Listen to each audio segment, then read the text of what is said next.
तुम्हा सर्वांचं माझ्या यूट्यूब चॅनलवर पुन्हा एकदा स्वागत आहे. तर आजच्या व्हिडिओमध्ये आपण इयत्ता 6वी चा जो नवीन अभ्यासक्रम बदललेला आहे शैक्षणिक वर्ष 2026-27 मध्ये, तर त्याच्यामध्ये आपला विषय आहे सामान्य विज्ञान आणि सामान्य विज्ञान विषयामध्ये प्रकरण क्रमांक 2 आहे मापन. तर ते जे प्रकरण आहे ते आपण आपल्या नोट्सच्या माध्यमातून समजून घेणार आहोत. प्रकरण 1च्या नोट्स मी तुमच्याशी शेअर केल्या होत्या. तो जर व्हिडिओ बघायचा असेल तर त्याची लिंक तुम्हाला डिस्क्रिप्शनमध्ये दिसेल. तिथे जाऊन तुम्ही प्रकरण 1 सुद्धा बघू शकता. विषय आहे सामान्य विज्ञान प्रकरण 2 मापनच्या नोट्स ज्या आहेत त्या आपण बघूया. तर सगळ्यात पहिल्यांदा सुरुवात करताना मापन आणि एककाची संकल्पना. तर मापन याची व्याख्या बघूया. तर एखादी गोष्ट किती आहे हे निश्चित करण्यासाठी योग्य साधन वापरून केलेले मोजमाप म्हणजे काय? मापन होय. तर एखादी गोष्ट जेव्हा आपल्याकडे ती असते, समजा त्याचं वजन करायचं आहे किलोग्रॅममध्ये, लांबी मोजायची आहे, तर ती किती आहे यासाठी योग्य साधनाचा उपयोग केला तर त्याला काय म्हणणं? मोजमाप करणं त्याचं म्हणजेच काय? त्याला मापन म्हणायचं. तर एकक मापन ज्या विशिष्ट मापात किंवा परिमाणात व्यक्त केलं जातं त्याला एकक म्हणतात. समजा लांबी मोजायची ती आपण मीटरमध्ये किंवा वहीमध्ये असेल तर सेंटीमीटरमध्ये अशी मोजतो, किंवा वजन असेल, वस्तुमान असेल तर वस्तुमान कशामध्ये सांगतो आपण? किलोग्रॅममध्ये सांगतो. तर हे मीटर आणि किलोग्रॅम हे काय झालं? एकक झालं. म्हणजे मापन ज्या विशिष्ट मापात किंवा परिमाणात व्यक्त केलं जातं त्याला एकक असं म्हणतात.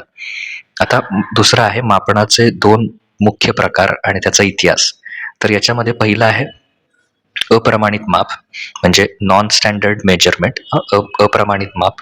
तर जुन्या काळात मानवी शरीराच्या भागांचा वापर मोजणीसाठी केला जायचा. जसं की साधा आहे, बोटाची जाडी असेल, मुठी आहे, हात आहे, पावले आहेत, वीत, अंगुल, मुष्टी, हस्त, पद, वीत. तर या साधनांद्वारे मोजलं जायचं. किंवा प्राचीन इजिप्तचा पण इतिहास दिलेला आहे, त्याच्यातला उल्लेख केलेला आहे. माणसाच्या कोपरापासून मधल्या बोटाच्या टोकापर्यंतचं अंतर हे लांबीचं एकक मानलं जाईल, ज्याला की क्युबिट म्हटलं जायचं. प्रत्येक माणसाचा हात वेगळा असल्याने राजाच्या हाताचं माप रॉयल क्युबिट म्हणून सुद्धा निश्चित केलं गेलं आणि त्याद्वारे ते मोजलं गेलं. तसंच रोमन संस्कृतीमध्ये रोमन लोकांचे क्युबिट हे वेगळे होते. त्यांनी त्यांचे 2 फुटात विभागणी केली होती आणि प्रत्येक फुटाचे 12 भाग म्हणजे इंच ठरवले होते. लांब अंतरासाठी मिलीपासस म्हणजेच 1000 पावले वापरायचे, ज्याला आपण आज मैल म्हणतो, 1000 पाऊल. तर याचा तोटा काय होतो? व्यक्तीचं वय, शरीरयष्टी, हातापायांची लांबी वेगळी असल्याने प्रत्येकाचं मोजमाप वेगवेगळं यायचं. यामुळे व्यवहारात काय व्हायचा? घोळ निर्माण व्हायचा. त्याच्यानंतर दुसरं आहे प्रमाणित माप.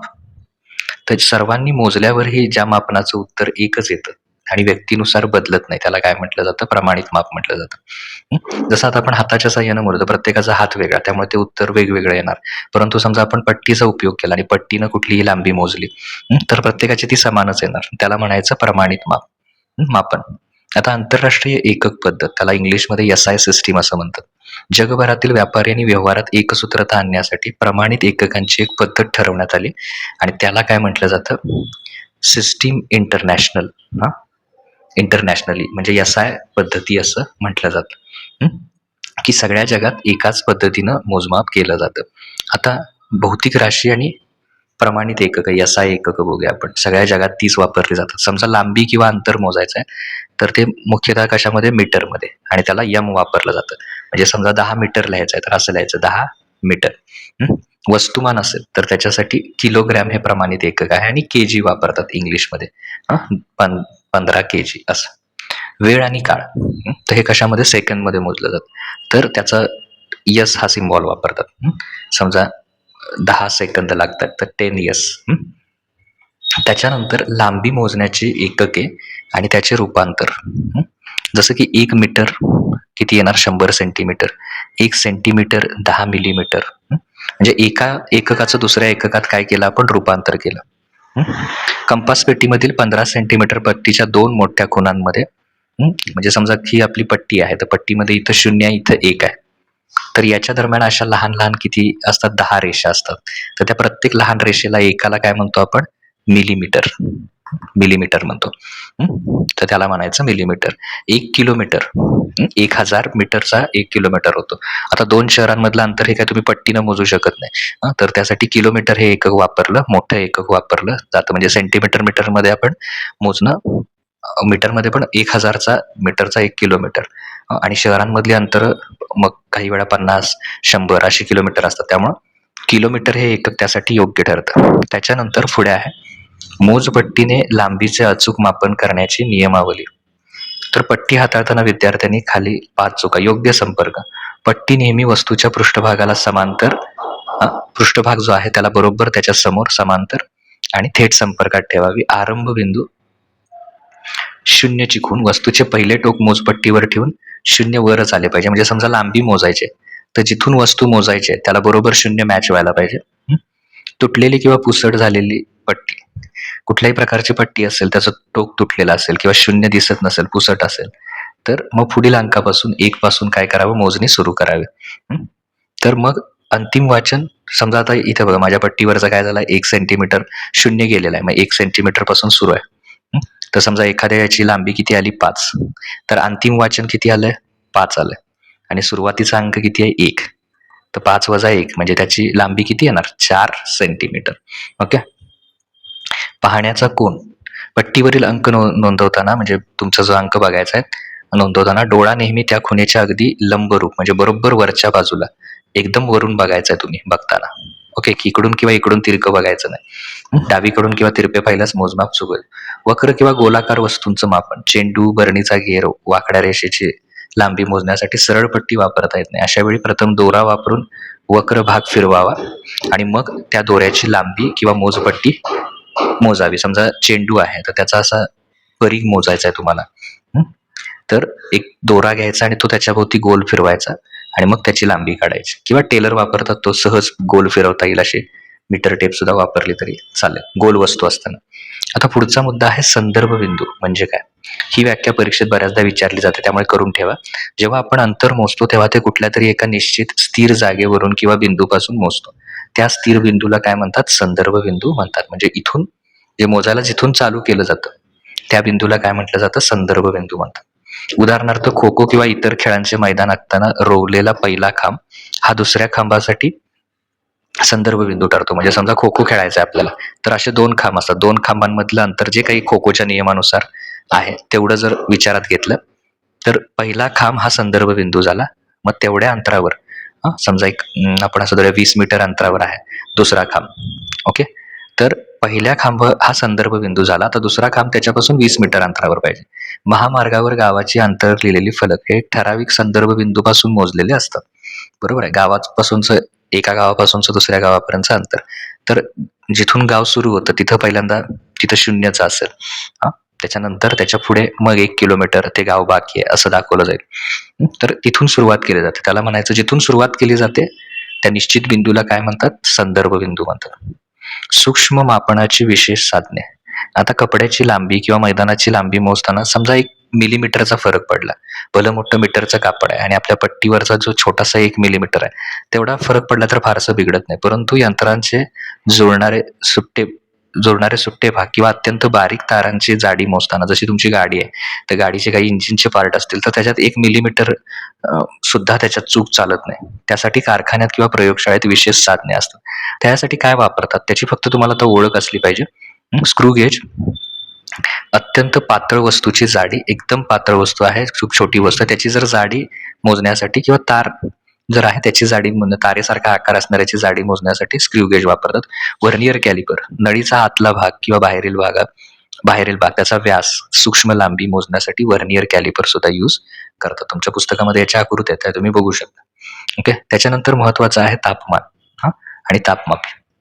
स्पर्श संवेदनाची मर्यादा. एखाद्या वस्तूला हात लावून ती किती गरम आहे की थंड हे फक्त जाणवू शकतं, म्हणजे गरम आहे किंवा थंड आहे, पण तिचं नेमकं तापमान आपल्याला समजत नाही.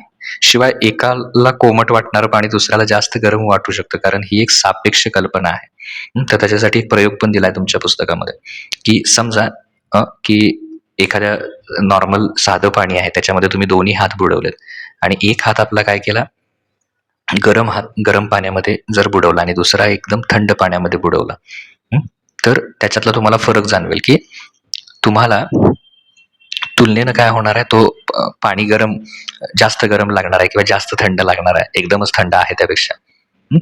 किंवा सॉरी उलट करायचं आहे. समजा इथे बघा, इथे गरम पाणी घ्यायचं आणि इथे थंड पाणी घ्यायचं. ओके. आणि इथे नॉर्मल पाणी घ्या, जे साधं पाणी आहे ज्याचं थंडही नाही, एकदम आपण नेहमीच वापरतो ते पाणी घ्या. आता गरम पाण्यात तुम्ही हात बुडवलात हं? आणि इकडं थंड पाण्यामध्ये हात बुडवायचा. आता हा हात डावा हात समजा इकडं आणला, गरम पाण्यातनं साध्या पाण्यात आणला आणि थंड पाण्यातून साध्या पाण्यात आणला. तर ज्यावेळी तुमचा हा हात गरम पाण्यामध्ये होता, हं, तो साध्या पाण्यात आणल्यावर हे पाणी तुम्हाला साधं पाणी काय वाटणार आहे? एकदम थंड वाटणार आहे किंवा एकदम थंड म्हणजे फ्रीजमधलं पाणी घेतलं आणि याच्यात जर हात हात टाकला आपण इथे साध्या पाण्यामध्ये, थंडमधून साध्यामध्ये जर हात टाकला, तर हे पाणी तुम्हाला कोमट वाटणार. म्हणजे थोडक्यात पाणी तेच आहे, पण सापेक्ष. ओके. म्हणून तापमानासाठी स्वतंत्र साधन लागतं. तापमान मुख्यतः अंश सेल्सिअसमध्ये किंवा फॅरनहाईटमध्ये मोजतात.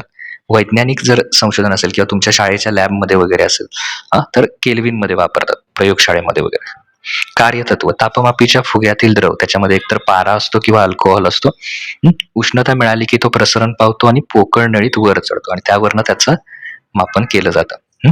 तापमापीचे प्रकार वैद्यकीय तापमापी याची जी मर्यादा आहे ती 35 अंश सेल्सिअस पासून 42 अंश पर्यंत याच्यात गुण पाडलेले असतात. वैद्यकीय मानवी शरीराचं तापमान 37 अंश असतं. म्हणजे 98.6 फॅरनहाईट.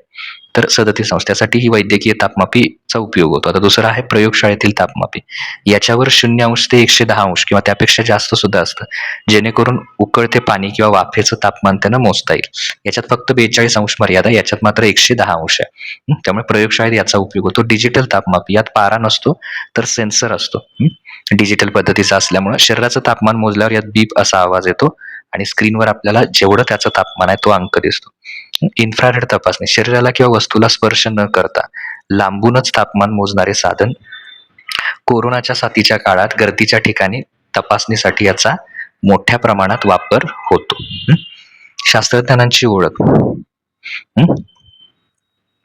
याच्यामध्ये पहिलं आहे अण्णामणी. त्यांना भारतीय हवामान महिला असं म्हटलं जातं. अण्णामणी म्हणून सन्मान दिला जातो. त्यांचं कार्य काय आहे? त्यांनी भारतीय हवामान खात्यासाठी लागणाऱ्या हवामानाचा अंदाज नोंदवण्यासाठी ज्या ज्या उपकरणांची गरज आहे त्याची त्यांनी निर्मिती केली. त्यांनी रेडिओसोन नावाचं साधन विकसित केलं, जे उंच वातावरणात जाऊन हवेचा दाब असेल, तापमान, आर्द्रता मोजतं. त्यांच्या संशोधनामुळे भारताचे हवामान अंदाजासाठी इतर देशांवर जे अवलंबून होतो, म्हणजे आपल्याला जर हवामानाची माहिती घ्यायची असेल तर बाहेरच्या देशातले सॅटेलाईट वगैरे त्याच्यावर अवलंबून राहायला लागायचं. पण त्यांच्या संशोधनामुळे बरंचसं आपलं काम आपण करू लागलो हवामानाच्या अंदाजाबाबत. तर अशा प्रकारे इथं हा चॅप्टर तुमचा संपतोय. पुढील व्हिडिओमध्ये आपण जे पुढचं प्रकरण आहे तर त्याच्या नोट्स बघूया, जेणेकरून तुम्हाला अगदी थोडक्यामध्ये काय होईल, जो विषय आहे तो नक्की समजेल. ओके. थँक्यू.